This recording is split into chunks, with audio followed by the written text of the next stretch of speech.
সালামু আলাইকুম সুপ্রিয় অষ্টম শ্রেণীর শিক্ষার্থী বন্ধুরা, আশা করছি ভালো আছো। আজকে তোমাদের গণিত বইয়ের 64 পৃষ্ঠার বাকি অংশ তুলে ধরছি।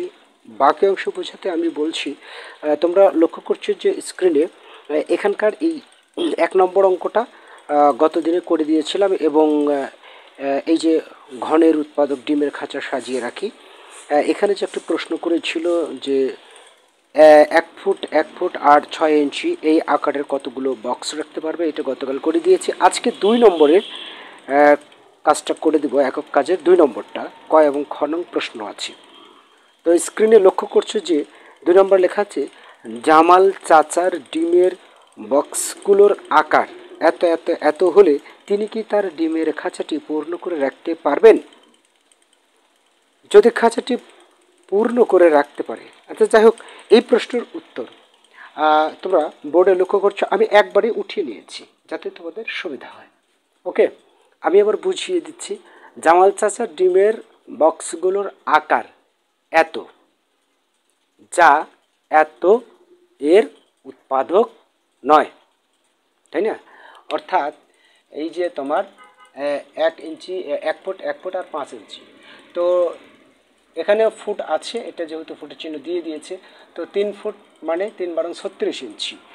তো 36, এই 36 কিন্তু এই যে 1 ফুট মানে কত, 12 ইঞ্চি। তো 36-এর একটি উৎপাদক, কিন্তু উৎপাদক বলো আর গুণনীয়ক বলো 12, তাই না? আবার অনুরূপভাবে এটাও ঠিক আছে, কিন্তু এখানে 5 ইঞ্চি আছে আর এখানে হচ্ছে 36 ইঞ্চি আছে, তাই না? 5 তো আর 36-এর উৎপাদক নয়, ঠিক আছে? সো এই কথাই বোঝাচ্ছে যে এত এর উৎপাদক নয়। তো প্রশ্ন করেছে যে বক্সগুলো কি রাখতে পারবেন, তবে খাঁচাটি পূর্ণ করে, যদি ডিমের খাঁচাটি কি পূর্ণ করে রাখতে পারেন, এত এর উৎপাদক নয়, সুতরাং সুতরাং বলো আর অত বলো, সুতরাং কি পূর্ণ করে রাখতে পারবেন না ডিমের খাঁচাটি। এখানে লিখে দিবে ডিমের খাঁচাটি পূর্ণ করে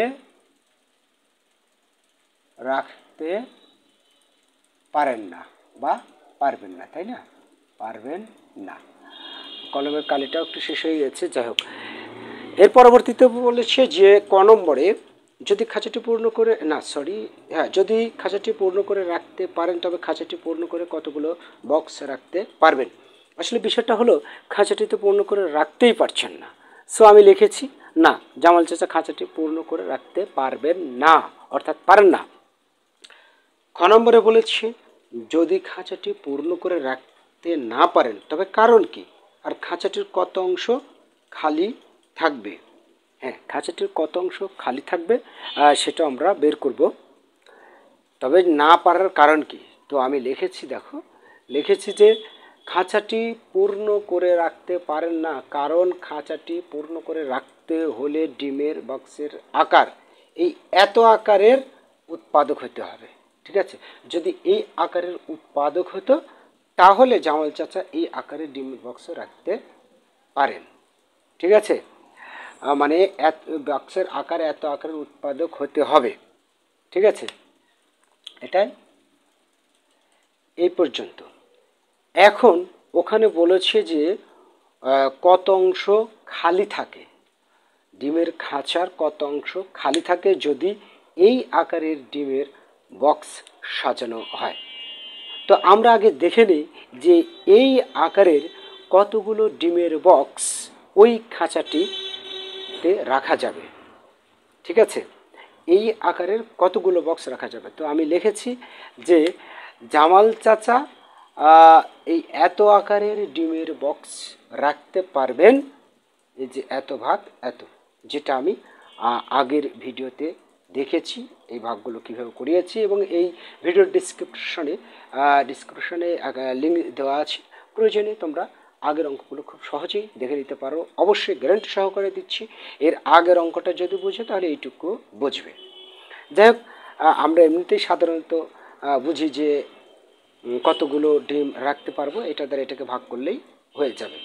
তো এটাকে আমি ভাগ করেছি, আমি যেহেতু এটা 5 ইঞ্চির চিহ্ন দেওয়া আছে আর এগুলো হচ্ছে ফুটের চিহ্ন দেওয়া আছে, তাই না? সো আমি ইঞ্চি করে নিয়েছি এটাকে। 3 × 36, 3 × 36, 3 × 36, কেননা 1 ফুট সমান 12 ইঞ্চি, আর 3 ফুটে 3 × 36 ইঞ্চি। সো 36 ইঞ্চি গুণ 36 ইঞ্চি গুণ 36 ইঞ্চি ভাগ 5। কেন ভাগ 5 হলো?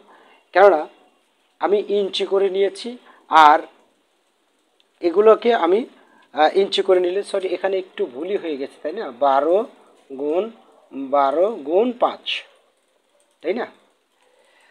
অর্থাৎ 1 ফুট মানে 12 ইঞ্চি, 12 ইঞ্চি 12টি। যাই হোক, এই সবগুলো গুণ করার পর, এইগুলো গুণ করার পর আমি ভাগ করে আমি পেলাম মনে করো 64.8 দশমিকের কাজ আছে এখানে। যাই হোক, এতটি বক্স রাখতে পারবেন, তাই না? এই 64.8 এই বক্সটি রাখতে পারবেন। এখন এখানে বিষয় হলো, এখানে খাঁচাটির আয়তন কত? এখানে খাঁচাটির আয়তন হচ্ছে যে তোমার এই 3 ফুট গুণ 3 ফুট গুণ 3 ফুট, অর্থাৎ 27 ঘন ফুট। এটা আর আমি ইঞ্চি করলাম না, দুটি ফুটে করে দিই, তাহলে অঙ্কটা ছোট হবে। এখানে খাঁচাটির আয়তন হলো এত, এবং ডিমের বক্সের আয়তন হলো এত। এটা যেহেতু ফুটে রেখেছি, তো 1 ফুট 1 ফুট গুণ করলে 1 ফুটই হয়, অর্থাৎ তারপর 1 বর্গ ফুট হয়, তারপর আরেকটা গুণ করলে ঘন ফুট হয়। তো আমি ঘন ফুট লিখতে অবশ্যই হবে ঘন ফুট। এখানে 5 ইঞ্চি আছে, তাই না? তো 5 ইঞ্চিকে যদি আমরা ফুট করতে চাই, তাহলে 12 দিয়ে অবশ্যই ভাগ করতে হবে, তাহলে সেটা ফুট হয়ে যাবে, তাই না? আর তার সাথে এগুলো গুণ করে দেখো, 5/12 হবে, কেননা 1 তো আসছে। সো এটার সাথে 1 গুণ করলে এটাই হবে, আবারও 1 গুণ করলে এটাই হবে, তাই এত ঘন ফুট। এখন বিষয় হলো যে এটা কিন্তু একটি ডিমের বক্সের আয়তন এতটি, কিন্তু ডিমের বাক্সও কিন্তু এতটি, তাই না? তো আমি একটু উপরে মুছে দিই, যেহেতু তোমরা বুঝতে পেরেছো, আমি একটু উপরে মুছে দিয়ে তারপর বিষয়টা ভালোভাবে তুলে ধরার চেষ্টা করছি। যেহেতু বোর্ডটা আমার ছোট, এবং ছোট বোর্ডেই আমার লেখাগুলো স্পষ্ট হওয়ার সম্ভাবনা থাকে বেশি, কাছে থেকে ক্যামেরাটা ধরতে পারি এই কারণে। তো যাই হোক, একটি ডিমের বক্সের আয়তন এত, অতএব কয়েকটি ডিমের বক্সে রাখতে পারে? এই যে এতটি। অতএব 64.8টি ডিমের বক্সের আয়তন কি করতে হবে বুঝতেই পেরেছ। এই যে এটার সাথে এটা গুণ করতে হবে, এত গুণ 64.8, ব্যাস গুণ করিতে একটা উত্তর আসবে, তাই না? এখানে যে উত্তর আসবে, এই উত্তরটা কি আসবে বুঝতে পেরেছ? তোমরা কি করবে, 5 দিয়ে এটা গুণ করবে, গুণ করার পর 12 দ্বারা ভাগ করবে, তাহলে একটা উত্তর পাবে। আমি আর লিখে দিলাম না, সময় বেশি লেগে যাবে। তারপরে এখানে বলছে খাঁচাটির আয়তন কত? 27 ঘন ফুট। এই মোটামুটি আসবে হচ্ছে 26 দশমিক সামথিং কিছু আসবে, একটু দেখে নিও। অতএব খাঁচাটির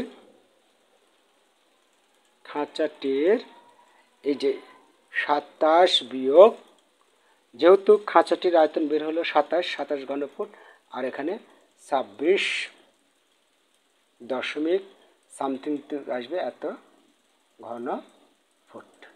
ঠিক আছে, আশা করি বুঝতে পেরেছ। ওই খাঁচাটির আয়তন আর এই 64টি ডিমের বক্সের আয়তন যদি বাদ দাও, খাঁচাটির আয়তন থেকে 64টি ডিমের বক্সের আয়তন যদি বাদ দাও, তাহলে খালি অংশ পাওয়া যাবে, তাই না? আশা করছি এই উত্তরটা তোমরা অবশ্যই নিজের হাতে করবে। তো আজকে এ পর্যন্তই, আগামী দিনে ইনশাল্লাহ পরের অংশ বা পরের পৃষ্ঠা থেকে তুলে ধরবো। তোমাদের দীর্ঘ জীবন কামনা করে এখানে শেষ করছি। আল্লাহ হাফেজ।